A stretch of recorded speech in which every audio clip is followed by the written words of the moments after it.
for joining us. My name is Jennifer Leff. I am one of the directors at MusicCares. And for those of you who are unfamiliar with MusicCares, we are the nonprofit of the Recording Academy that was founded in 1989 to safeguard the well-being of music people. And MusicCares helps the human behind the music because music gives so much to the world. We offer preventive and emergency services. We provide direct assistance for basic living needs. We facilitate access to medical and dental resources. And we also provide support around mental health and substance use and addiction recovery.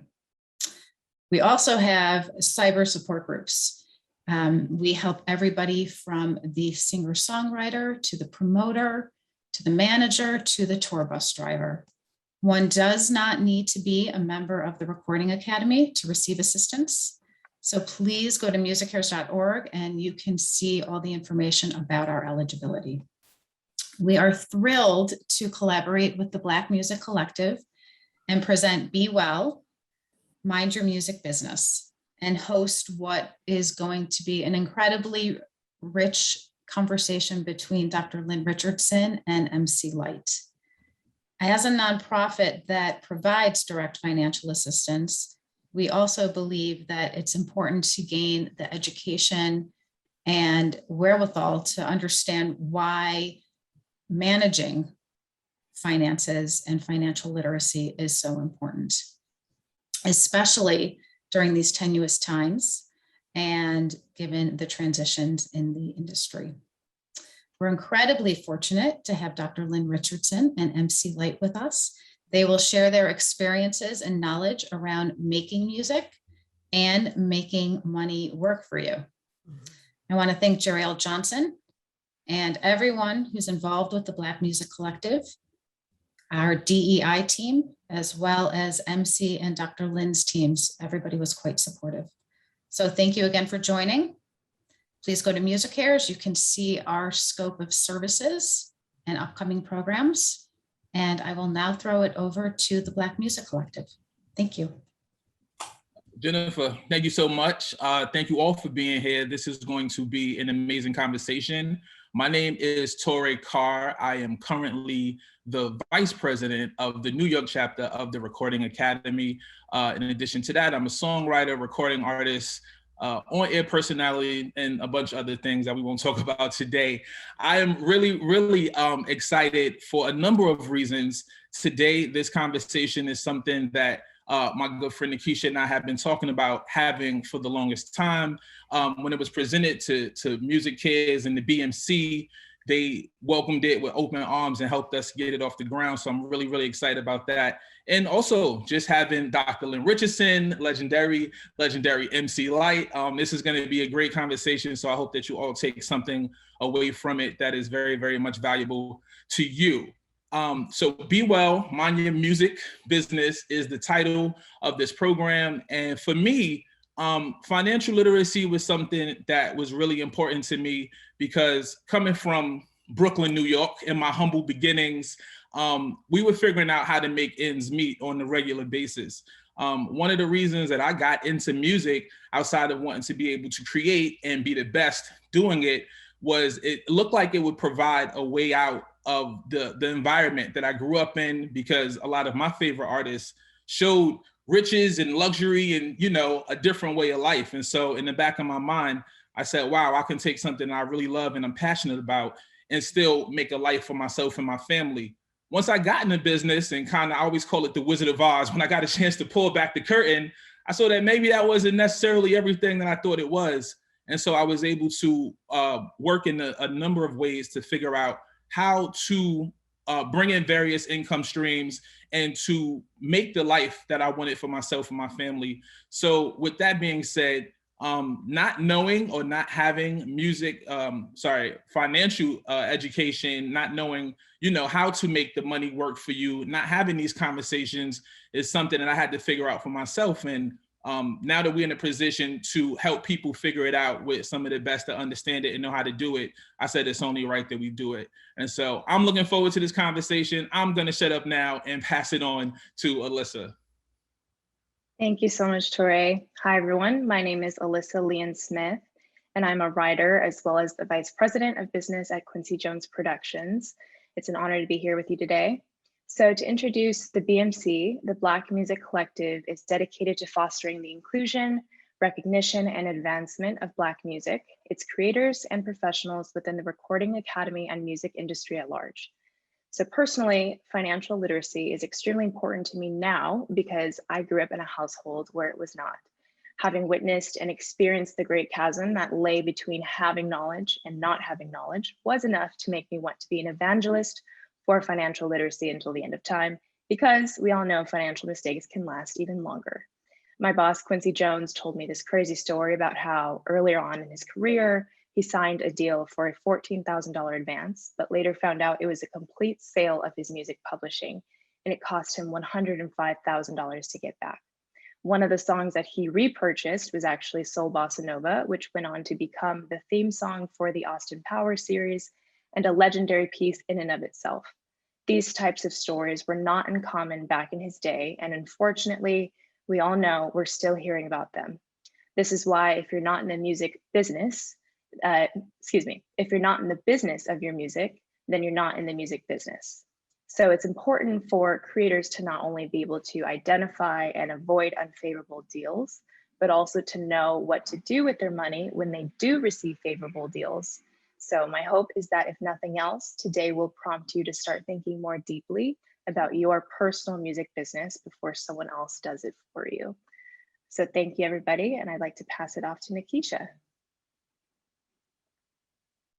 Thank you so much again. Like everyone else, so happy to be here. My name is Nikisha Bailey.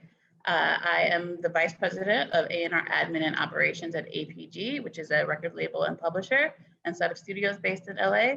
I also co-chair the Diversity and Inclusion Council for Women in Music. As Tori mentioned, him and I spoke frequently just about financial literacy and what it means to our community, since we primarily are based in hip hop. And one thing that I noticed over I've been in the industry about 10 years, is that Black people and people of color were disproportionately disadvantaged into the knowledge of knowing and having relationships with money.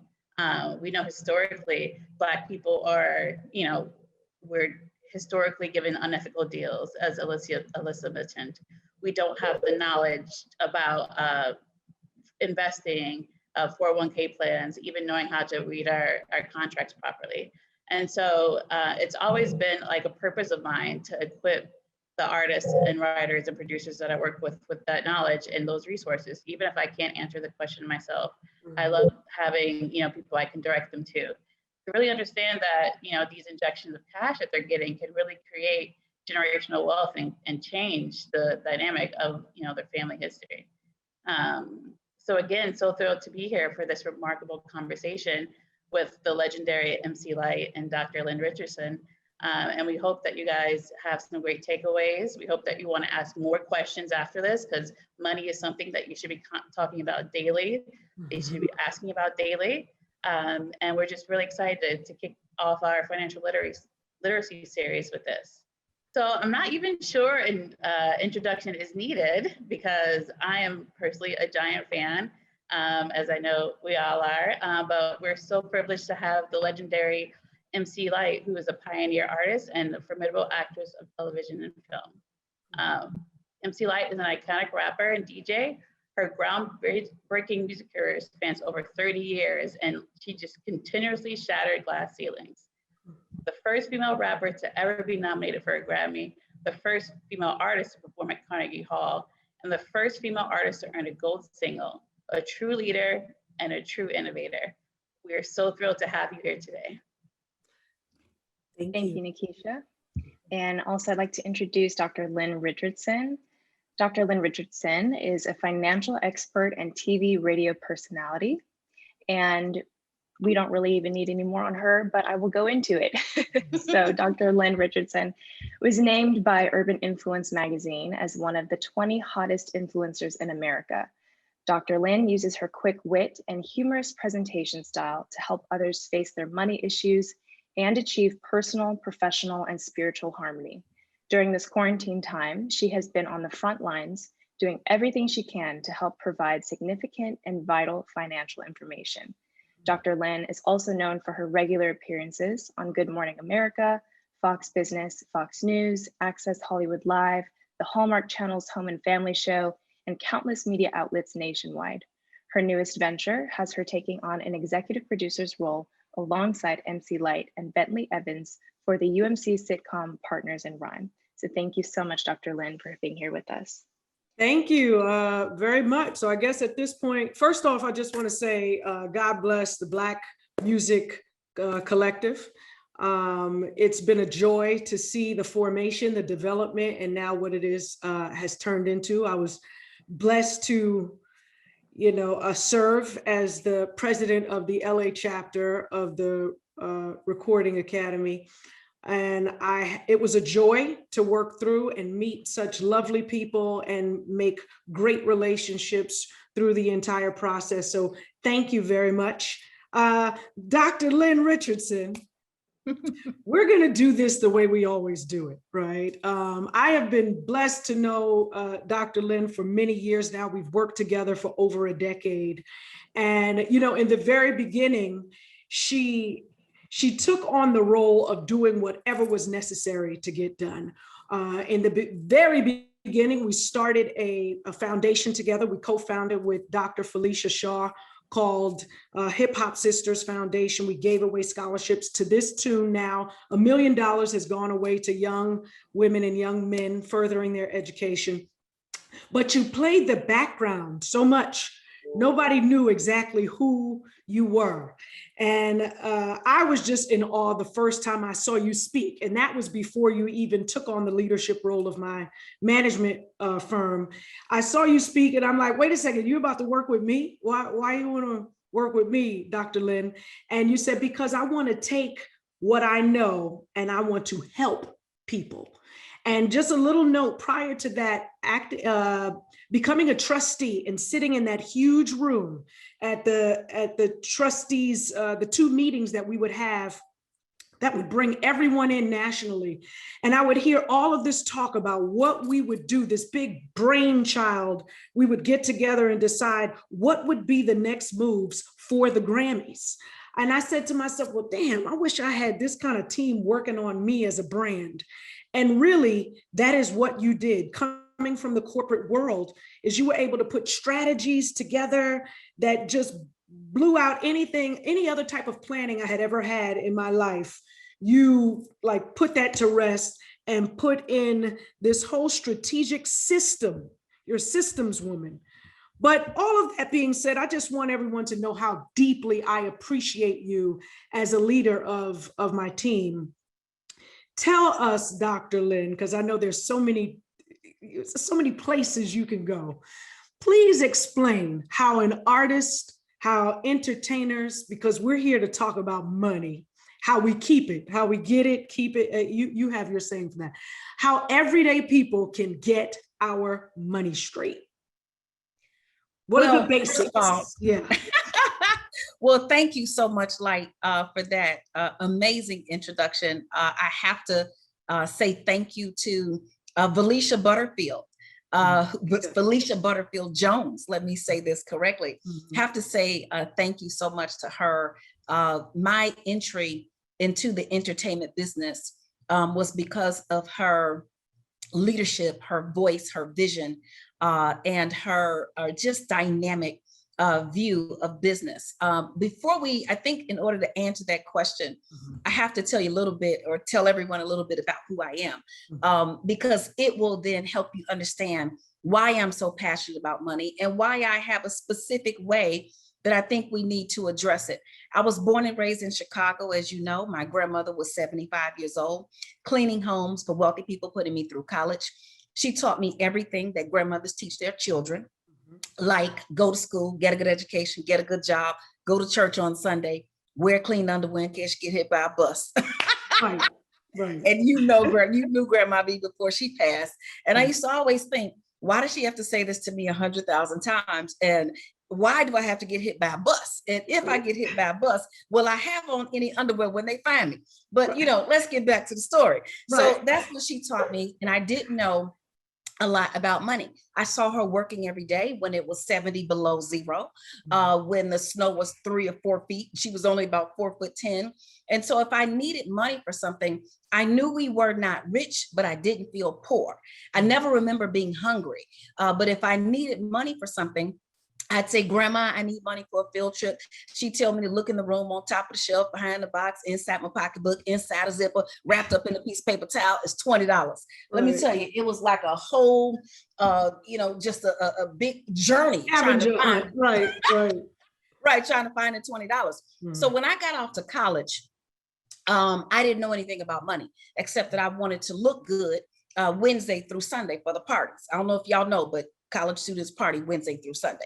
And I needed a new outfit each time. So I went into the credit card room and I got a whole bunch of credit cards. And I didn't just get one, I decided to get one of each. And when the creditors called and said, Lynn, can you borrow the money? I'd say, can I borrow it from you? I had all kind of funny answers. Fast forward, I graduate. I'm supposed to be successful. I'm supposed to be entering this world as a young Black professional doing her thing, but I entered this world in debt. My furniture was from Rent-A-Center. My credit was jacked up. And so I thought, wow, this isn't how it's supposed to be. Fast forward, I get married, 3 children. I become successful locally in Chicago. I helped a lady with 4 bankruptcies and 2 foreclosures overcome her credit issues. She got into a house with a low interest rate, low down payment, became a successful investor. And I started to get more successful, making more money. But I was living a lie. You see, I was living check to Monday.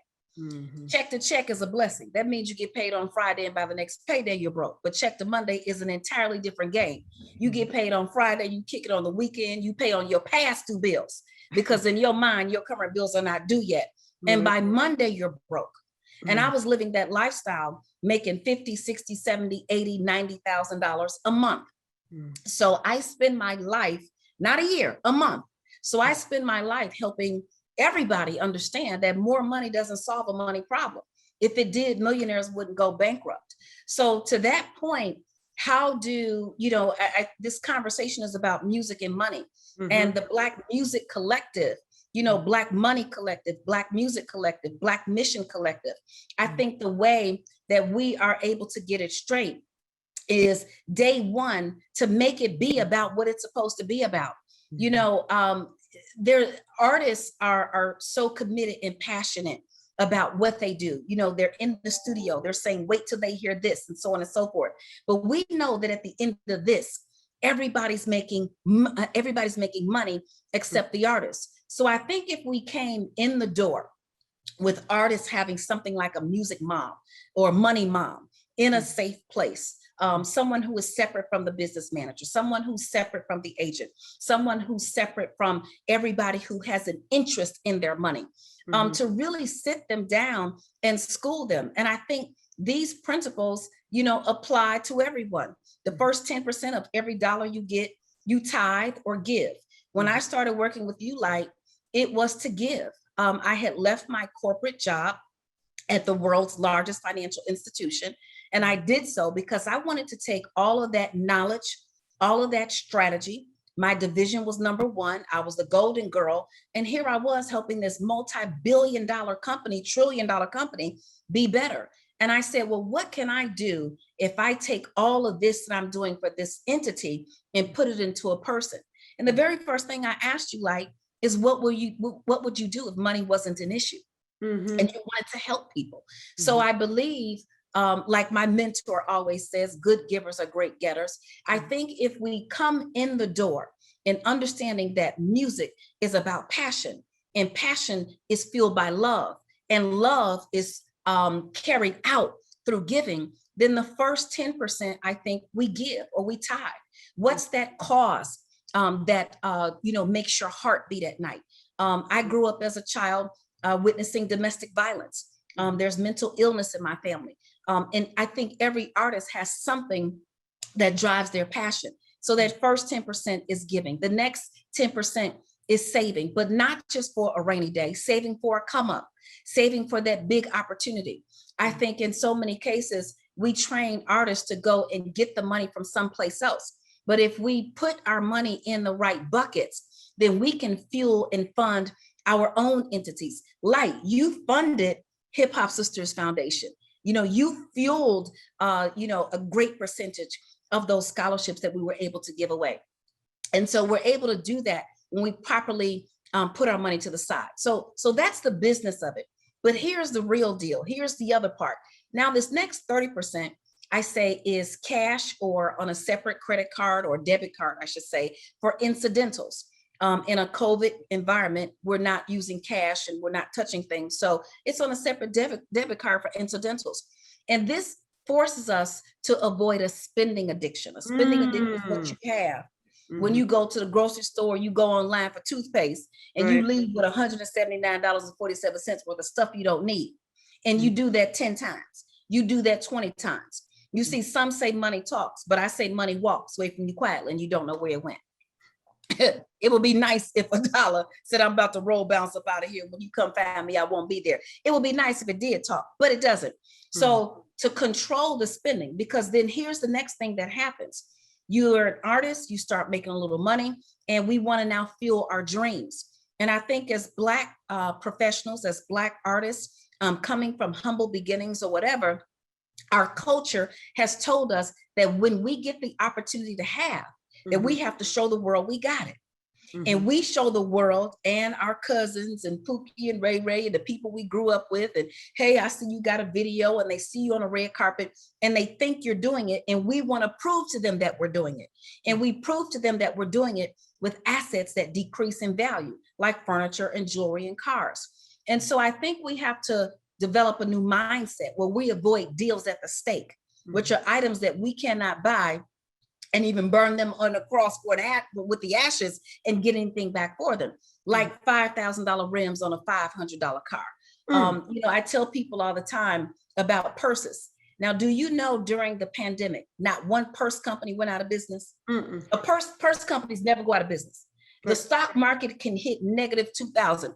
Purse companies do not go out of business. So I say, live by the universal purse test, which says this: if a purse costs more than the amount of money you can keep in it on a regular basis, leave it on the rack, right? So we start to, put these ideas about where the money should go in a way that we can have it. And then the remaining 50% stays in the checking account for your bills. Now, here's what happens. When you look at that remaining 50%, you've got one of two issues. You either have more than enough money or you don't have enough money. If you have more than enough money, that is not a license to go buy a bigger house, a bigger car, a bigger everything. That is now where we employ strategy. So what we did in your empire, as we grew up, double, triple, quadruple, your income streams and so on and so forth, we didn't start going out buying new things.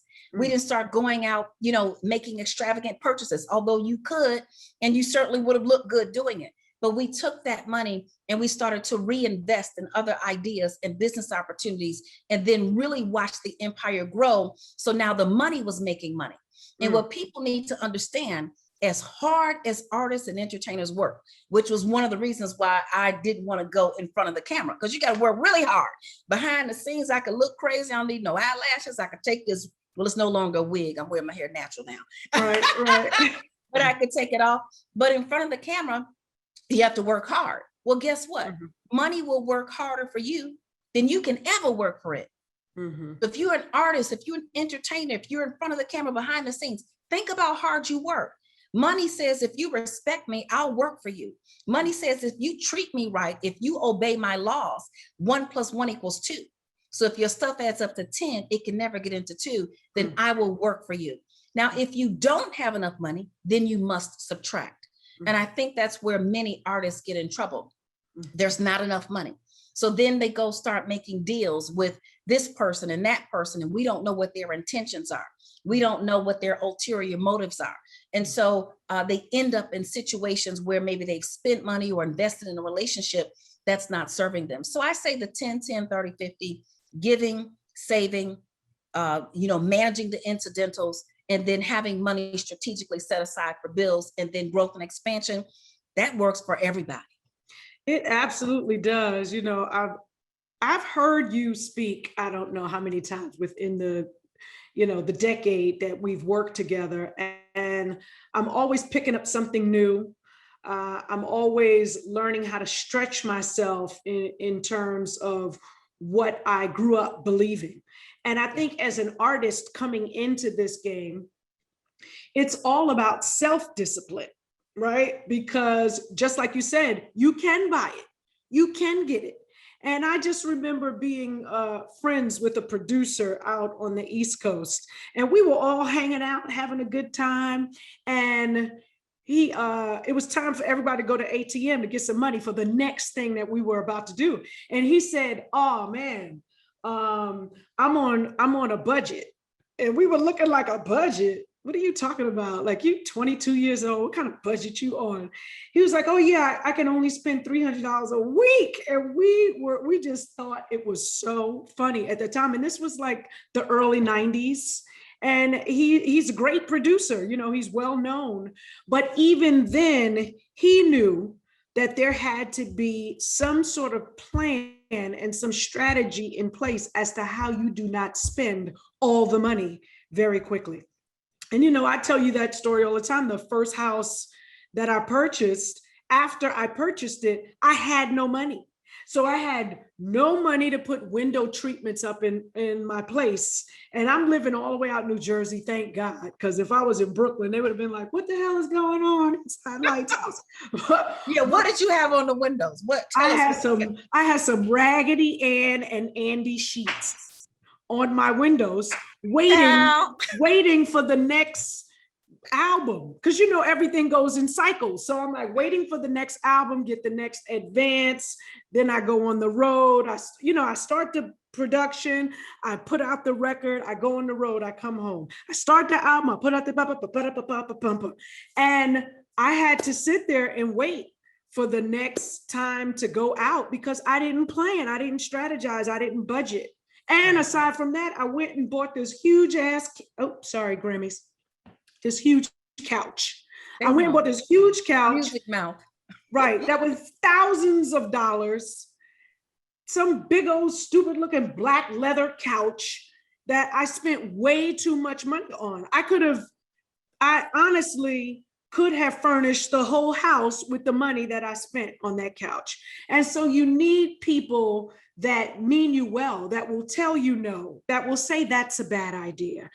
So when you talk about that music mom, it's anyone in your life that doesn't stand to gain by the money that you're making, or by the decisions. I don't know who that would be though, honestly speaking, because unfortunately in the music business, we've seen people get mismanaged, mishandled by their parents, siblings, friends, the big time manager that's, producing or working with so-and-so. And so I think a independent third party whose mission is giving. When I came to work with you, Lyte, I didn't come to work with you.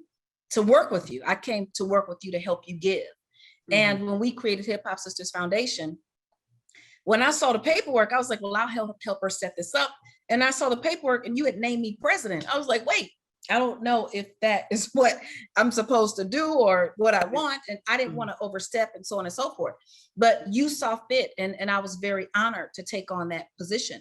Unfortunately, that's not always how it is in the music industry. Everybody's looking at that artist as the money, train. Everybody's looking at that artist as their ticket out of whatever. And if they helped you in any kind of way, you was at my house, every night putting your rhymes together, or I took you to the grocery store that time and you didn't have any lunch money, or whatever, and playing the guilt trip and so on and so forth. And you know how it is in our community when we come up, we don't want to leave anybody behind. I mean, one of the reasons why I was so broke, I didn't have a drug habit, I didn't have a gambling habit, I didn't have even a spending addiction. I had a problem worse than that. I thought I was God problem. I thought I could save everybody. And so people would ask me to borrow money. I knew I was supposed to say no. but I didn't feel right telling them no. And then I didn't want to tell them if I didn't have it. I didn't tell people no because I didn't want them to think I was broke, which I was. You know, if I had 40, 50, $60,000 coming or 100,000, I'd already spent that money. So now I'm trying to figure out, like you said, how am I going to get to the next deal? And one thing I know how to do is make money. I'm like a rainmaker. You give me a mission, you give me an idea, I put a blueprint behind it, and I know how to make it rain. So my answer for not having enough money was simply to go make some more. But unfortunately, the law of diminishing returns comes into effect. So a budget, I think, you know, I didn't want a budget because I thought budgets were for poor people. Yeah. Isn't that crazy? That's all out crazy. There is no multi-billion-dollar company or multi-million-dollar corporation that does not operate on a budget. And I think what we have to train artists to understand and start to instill in their mindset is that a budget makes you powerful. You know, it's like what we talk about with protocol and setting up all of your entities. Protocol doesn't box you in. Protocol boxes the enemy out. Protocol doesn't lock you in. Protocol locks the haters out. Protocol keeps you safe and able to move in an environment how you want to move. As such, a budget does the same thing. It keeps you in a space where you can actually do what you want to do. You know, I often give the example, if you work in corporate America, if you work in any place and you get a paperclip memo on Monday saying if you want to order paper clips, you have to come to the paperclip clerk, you have to sign a paperclip agreement. It's because someone at the top looking at that budget said, we spent too much money on paper clips. And because we spent too much money on paper clips, it's going to affect my bonus, your bonus, his bonus, her bonus. And so they ended. And that's what we need to do as artists, as entertainers, as everyday people, understand that by having a budget, we're ensured that at the end of the trip, the tour, the album release, whatever it is, that we're going to be able to get our bonus. And so it's a completely different mindset. Yeah. And I think we have to work with the family because, you know, I mean, keeping it real, many artists come into this business with a family member as their manager. With, you know, I talk about quite a bit about Antoine Walker, who was one of the most infamously known athletes to quickly go to bankruptcy after having a $112 million contract. And he talks openly about it. And he said, you know, he was taking everybody on a vacation. Well, you can't write off a vacation. But if you hired everybody and it was a business trip, now you get the tax write-off. They get to come anyway. You discuss business. Business is about expansion. And so one of the things that we always did with you, Lyte, which I was very appreciative of, although you didn't like the spreadsheets in the beginning, we were always spreadsheet. Yeah, you said you wanted a business. Yeah, I had an allergic reaction to a spreadsheet. Like, yeah, and so you'd come to the meetings with nothing. I mean, you'd have your phone, so I'd have to give you a spreadsheet. I'd have to give you have something to write with. No, okay, here's your pen. Remember, I can give you your highlighters. Here's a yellow highlighter. Here's a green highlighter. Here's the orange. We're going to go through the spreadsheets. We're going to go through the strategy. You want to give away money? Okay, this is how we're going to do it. You want to build this other division? Okay, this is how we're going to do it. So I think, you know, once the artist like you understands that there has to be a money plan attached to the mission. There has to be a money plan attached to the music. There has to be a money plan attached to the mental, you know, space that's going to be created once you blow up and things start looking a certain way to the world. So yeah. Yeah, you know what, when you talk about all of those things, specifically business, right? And I know for many artists, when they first get in, you know, like it's like, yeah, you know, and they can buy anything and everything and almost anyone. It's hard to tell them, hey, if you do this, you will, you're preparing yourself for your future. You know, like nobody's thinking about retirement. Nobody's thinking about those things, you know, in your late teens, in your early 20s. If you enter the business at that age, I entered in at 17. So nobody could tell, if I got money, I'm going to spend it on what I want. But what I love about what you teach in terms of a business, because there is a way to, instead of giving all that money away to people or taking people on vacations, there is a way to legitimately make that money work for you. And so since we started working together, my enterprise has grown, no doubt, from a few income streams to over a dozen income streams. Why is it important for everyone, even though you may be in the music business, to have a home-based business? Wow, that's a really, really great question. Well, I think COVID, I can say the one word and stop. And of course, no one ever, I never even dreamed. The word quarantine was something that happens in movies. You know, something that happens in, you know, when they have those outbreak movies and so on and so forth. So to be in a quarantine, like, I don't even think I think I had to look up the word like 4 or 5 times and then watch the news, you know, several times to say, we're going to be at home. And, you know, over the past, 11 years that we've worked together, I said, everybody needs a home-based business. Everybody needs a home-based business. I felt like Noah in the ark. And at some point I got tired of myself and I said, but I can't stop saying everybody needs a home-based business. And people kind of looked and laughed, and then COVID hit. And everybody understood why you need a home-based business. So here's the first thing that everybody has to understand. In order to get to the next level financially, you absolutely positively must spend less money. If you spend more money than you make, it's a mathematical impossibility to become wealthy.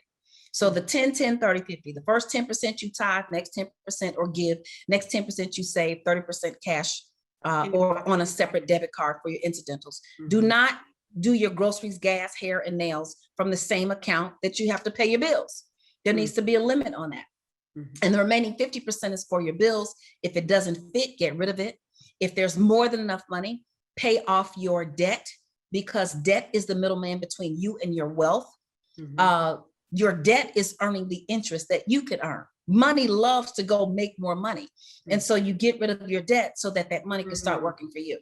So that's spend less money. The next thing you do is get more money, multiple streams of income. What are your talents? What are your gifts? What are the things that you love to do? Yes, you love to make music, but can you also write music? Can you also put together a music class? Can you, like, whatever we go through, and we've done those brainstorms, we've done those think tanks with you, where we go through all of the things that you could possibly do with that voice, including making sure it's insured, all right? Because literally your voice is the truth. It's light, no pun intended, and it is an income earner. So here's the deal though, the more money you make, the more the IRS will take. So in that story about, you know, I talk about the athlete, Antoine Walker, he had a $112 million contract. People said, well, how was he bankrupt only 2 years out of the NBA? Because what people don't understand is he had 25, 30 million in agency and attorney fees, okay? So folks are like, well, he still had some money left over. No, because he had 35, 40 million in taxes. Let me help you understand. I'm not gonna name many of those names, but our former president would not have paid that much in taxes off of that. The owner of Amazon would not have paid that much in taxes off of that money. They have mastered number 3, which is you must learn how to get your money back. What do I mean by that? If you went to the grocery store and you bought your groceries and you came home and ate all your groceries, and next week the grocery store manager said, Lyte, come back and get your money. You'd stop, drop, and roll at this interview. It will be over. You go get your money, right? Well, that's what the IRS says. The IRS says, if you have a home-based business, you get to get your money back hundreds of times. So the rent that you're paying, if you have a home-based business and you section off a portion of that home for your home office, let's be clear, not the home office that you're working for the corporation that's paying you and you have to stay home and work. That's not a tax write-off. But if you have a home-based business, now let's say 25% of your space is used for your office. You got 4 rooms, 1 is an office. Well, guess what? Now 25% of your rent is a tax write-off, or 25% of your mortgage, 25% of your light bill, 25% of your gas bill, 25% of your internet, 25% of your cable, 25% of your pool cleaning bill, 25% of your landscaping. That right there alone, if Mhm. you pay $2,000 a month for rent, $500 a month, that's $6,000 a year in tax write-offs. That's just for one thing.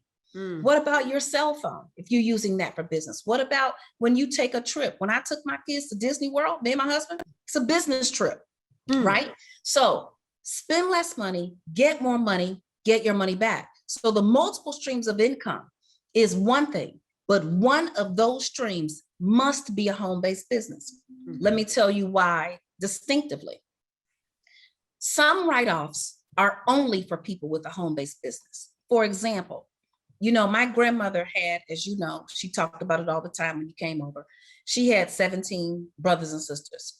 She was the oldest girl. She was the second born. So she pretty much took care of everybody. She was even the midwife to her mother for several of the younger children. So she had to feed all those children every day. I got 3 children. I could tell you right now, if I had 17 kids, everybody wouldn't eat every day. I'd have a Monday, Wednesday group and a Tuesday, Thursday group. And on your day off, you'd have to fast, pray, or steal. I don't know what to tell you. Because how you gonna feed 17 people every day? You can't do it. So kids, and if you're an artist in the business with kids, kids need school clothes, school supplies, piano, ballet, you know, all the karate, the stuff that we put them in. Well, the IRS says, if you hire your child to work in your home-based business, you can pay each child up to $12,400 a year. Actually, it's $12,550 now. It's IRS publication 15, page 13. You can pay each child up to $12,550 a year. That money is now a tax write-off to you. If you have 3 children like I do, that's $37,000 plus, you know, whatever per year. The money that you now pay your child, it's tax-free to them because they're working in your home-based business. Every artist, or many of them, have their loan outs, their LLCs, their corporations, and so on and so forth. If they work for your corporation, the tax-free to the child doesn't apply. The tax write-off to you is not automatic. The tax write-off will go to your corporation, but it doesn't help you on your individual tax return. So it literally is a money strategy. You know, I think everyone should play Monopoly. You know, Monopoly truly is the game of life. And it's teaching you, if I make this move versus that move, or make this purchase versus that purchase, or do this with my money versus that money, that with my money. So when I go out to eat, you know, like we go out to eat, it's always for business.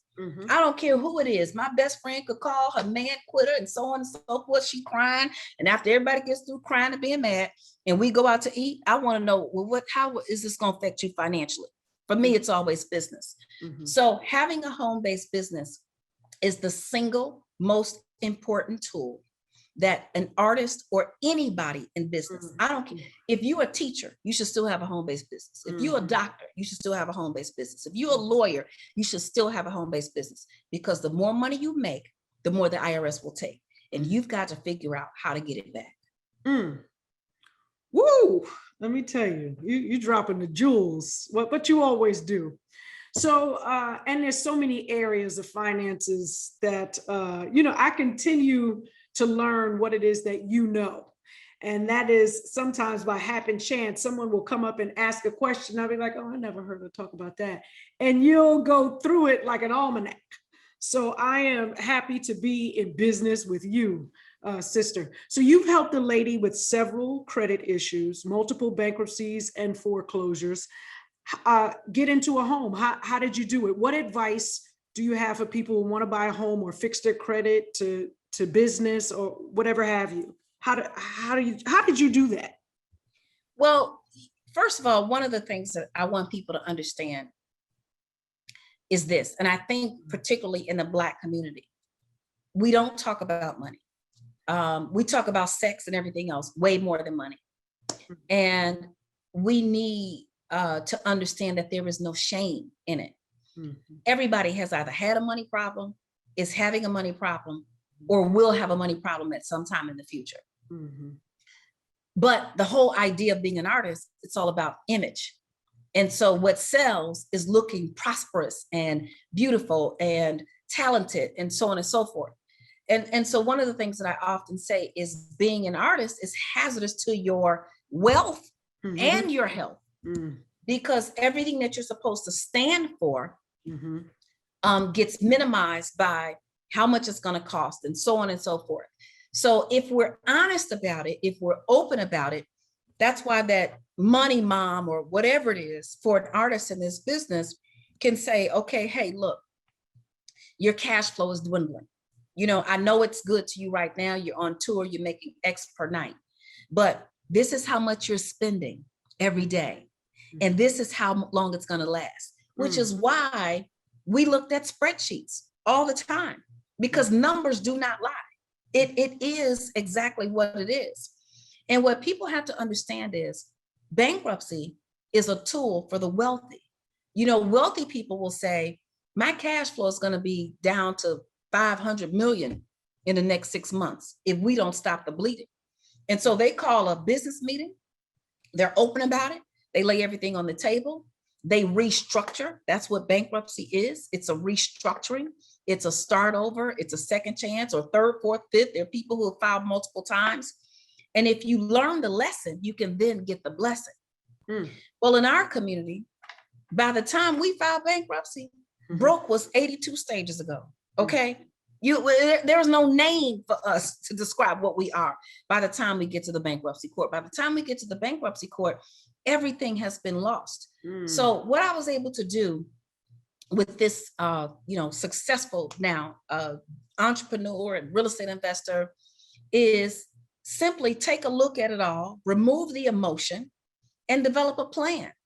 And what a lot of people don't understand, not that I'm saying everybody should file bankruptcy, but what I'm saying is artists, entertainers, people who are trying to make their money, make their music make money sense, people who are trying to make their music and their artistry make money sense, need to be able to have an honest conversation and look at the facts and look at the details. And the facts are this: people who file bankruptcy are better off than people who don't and simply just stay in debt with bad credit. People who file bankruptcy can buy a house in a year on a Chapter 13 repayment plan, in 2 years on a Chapter 7, and sometimes if it's in 1 year, depending upon the circumstances.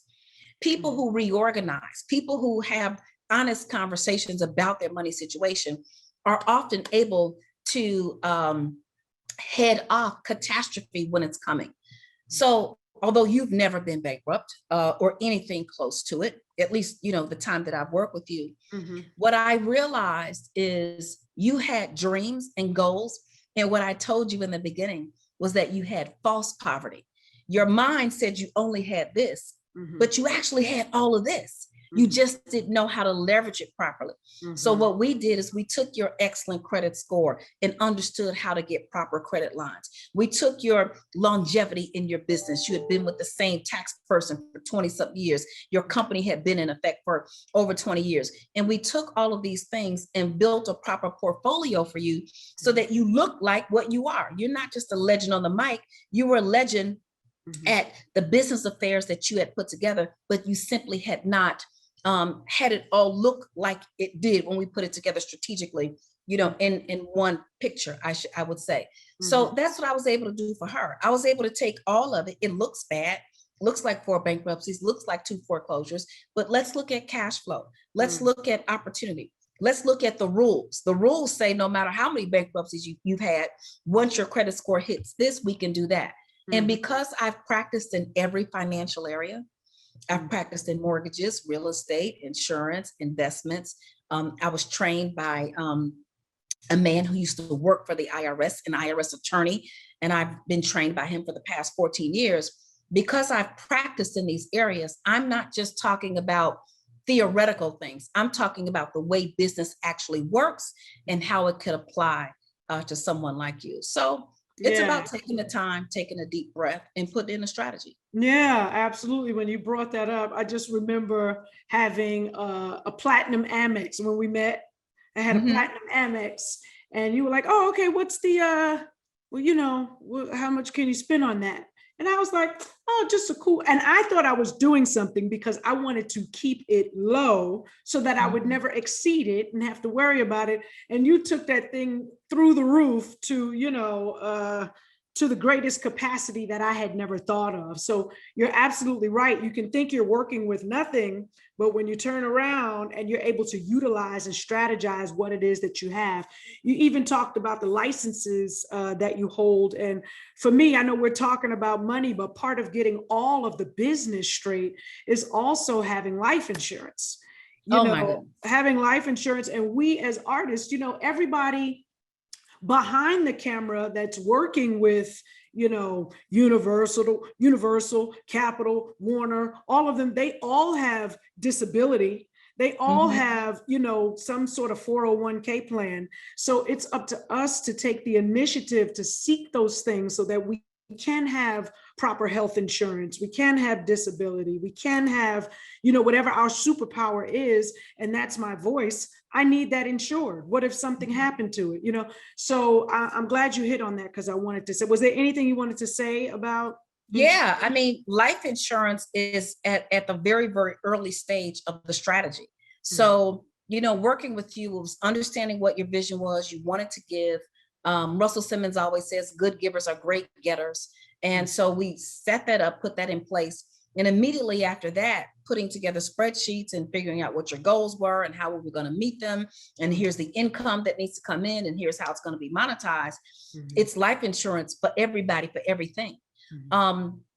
People who have real teams in place, real infrastructure, and real strategy. I'm not going to name any names, but you can see some of the icons who are out there who are doing it. And they've got chief operating officers, they've got chief financial officers, or, you know, a CPA with a strong CFO background, and so on and so forth. And they are not afraid to have these open discussions. One of the things that we did with you is we insured me. We got your company got key man insurance on me. Why? Because I'm a key man in your business. Yes. And if something happened to me, it would take 8 people, you know, to kind of replace me, because I'm operating like an octopus.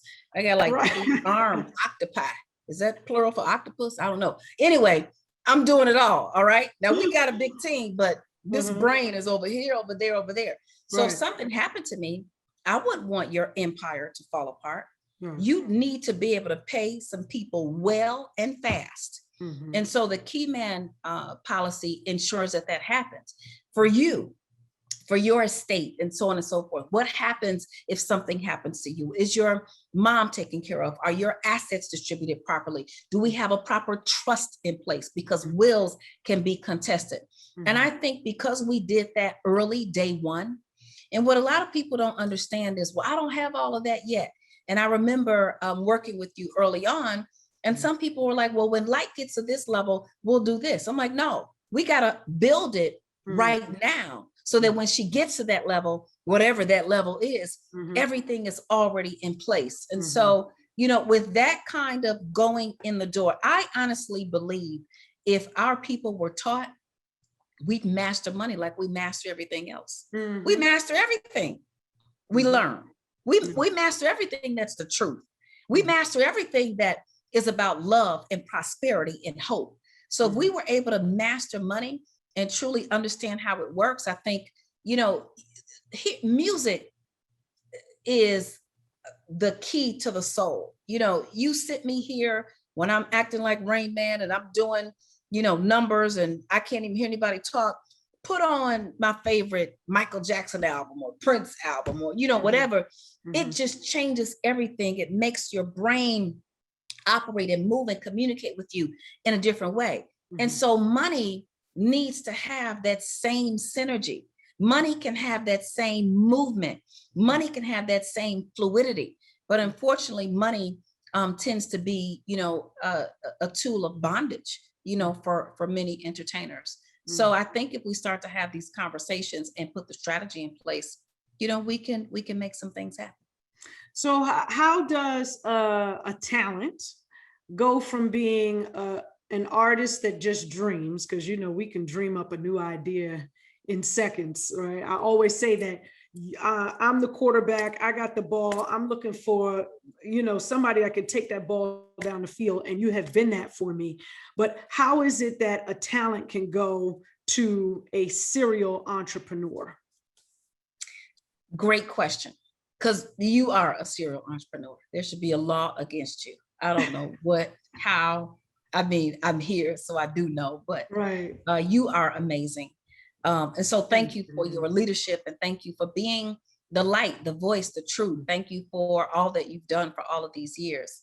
The very first thing that I think an artist needs, if an artist truly wants to be a serial entrepreneur and build multiple streams of sustainable income, and continue to be able to create and monetize that creation.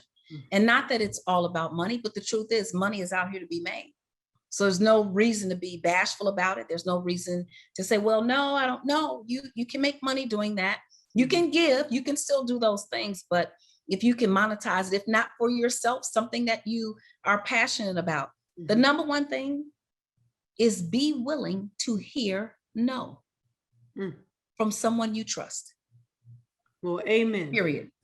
Period. If you are willing to be told no as an artist, and I Woo! think right now, whoever, see, look at that shoulder twitching. Yeah. Our time is dwindling down, but yes, I totally get that. I know that the people have gotten so much from this, and I always do. Last question. Let me just say this. Let me Okay. finish why no is important, because Okay. I think when we first started working together, and I was working with another, iconic person, and I think, you were either on the call or something like that, and the team said no, and the person was like, okay. And you asked me, you're like, how'd y'all tell him no? I said, because he wants to go. Right. And he knows that if he's gonna go, he has to be told no to the wrong things so he can go with the right things. Amen. And he's got a team in place. And Mayor is here in the background. And so Mayor, who has worked in this business for a long time, has worked with, is working with us now and so on and so forth. But having that person in the background to tell you no, and you know that their no comes from truth and love. It doesn't come because they're haters. It's not a no because they're trying to take your place. It's not a no because they're trying to rob you blind. It's a no because they really want you to grow.